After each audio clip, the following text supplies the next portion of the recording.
It's a great job. So It was a great job. Did you ever get back around fire?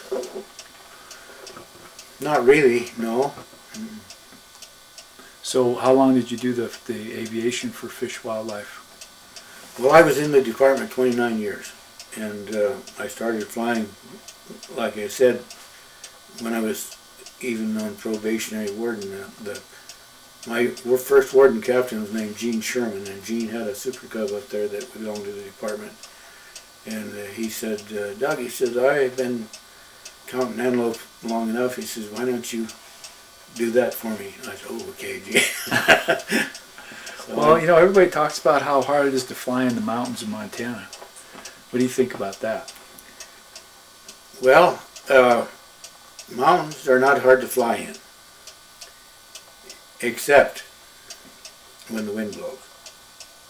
And when the wind blows, it takes all the fun out of it and makes you think ahead all the time. You got to be aware of what the air is doing, because you know you just not have infinite power, and you can't handle some things, so you have to be careful. And when it was really blowing, we didn't go. We stayed down. Yeah. Oh, do you consider yourself an able mountain flyer? Do you still fly? No, I haven't flown since I retired. It was 16 years ago. Okay.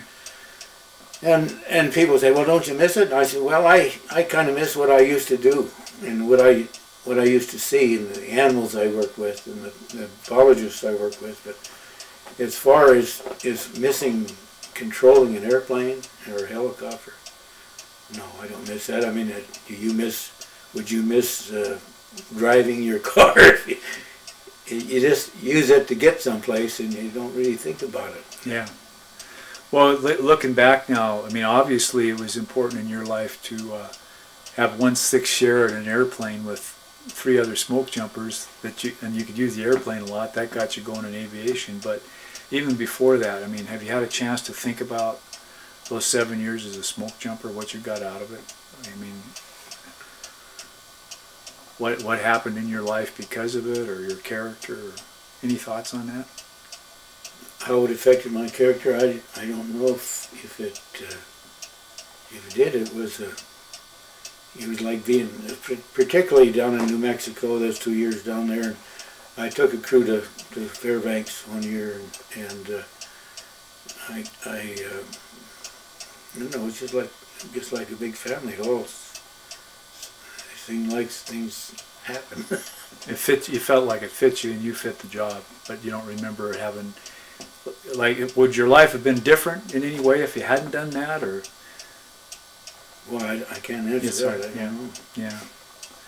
Yeah. And then, but smoke jumping got me the basic for flying, and flying is what I did most of in my career. Yeah. So.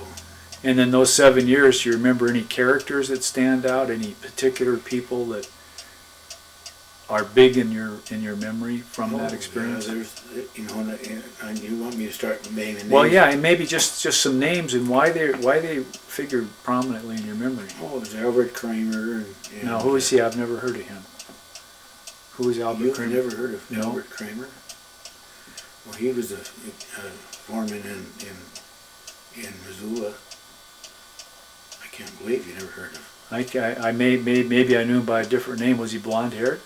No. No, I don't know him. No, he was he was one of the original smoke jumpers. And what about him do you remember? Well, he was just a really nice guy, I guess. Who else stands out in your mind? Andy Anderson, and is that the one they call Big Sky? Well, Big Andy. Oh, this is Big Andy you're talking about. Yeah. Was he in Missoula? No, he was the foreman boss down in New Mexico. In New Mexico. Okay. Yeah. Who else? Oh, Harry Roberts and Fred Cavill. Now, who is Fred Cable? Who is? Yeah, was he a Missoula jumper? Yes. What yes. And he when he left the jumpers, he he went to planes and was a fire control officer in planes. These are people that really made your job enjoyable. These Oh were, yeah. Who were some of the other names that you were close to? Larry Nelson. Yeah, Larry D. Nelson and Bill Murphy, Fricky. Carpenter. What? Carpenter. Oh, Roy Carpenter. Yeah, did you ever hear of Roy Carpenter? No. What about what do you remember of Roy? Roy was a jumper early, and then he became a fish and wildlife predator control man, and he was a trapper. And he came back in 19.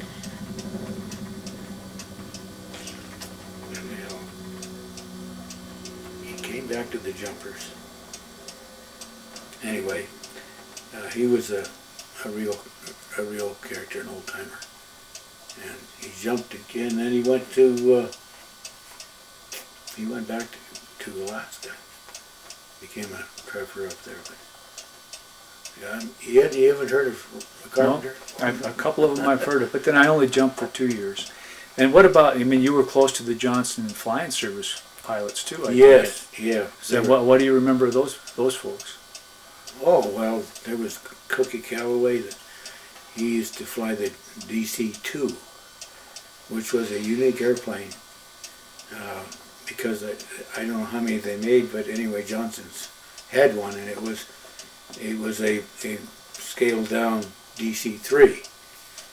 I always wondered what the difference was. They look like the same to me. They're just size, huh? Yes. Yeah. Okay.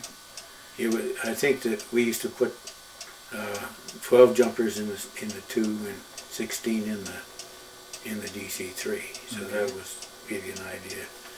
And there was Kenny Roth. He was an old jumper, I think. Yeah. And he was a famous pilot for Johnson's.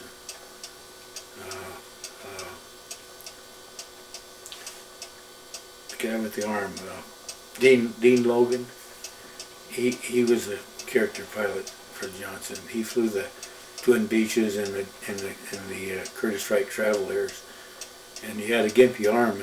And when he would get excited and he was telling you a story, he would kind of walk in a circle and his arm would be flopping around. But a wonderful guy, very, very friendly and good. And when he had to fly, he'd have to lean forward to get his arm up on the controls.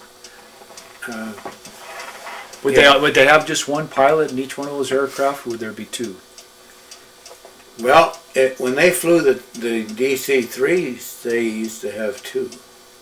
But when I flew, I think that Cookie flew alone, and I think when I was spotting, I would go up and ride up in the seat with him. So I can't. In the 3 you didn't do that, but in the Ford you did. You know, and of course Grangeville, see, we had the Ford over there, and so we just kind of we were. well, were you over if you were there between 58 and say 65, you must have been there when the prop came off the Ford Trimotor over the Selway. And the engines came off. Well, what exactly, to your knowledge, happened that day? Well, I don't think the prop came off. I think it broke off. I think it was just part of it, but the engine went rough, and it actually tore itself off of the ship, and then I don't know who was flying it. Was it Kenny Roth or Abe Bowler? Anyway, they landed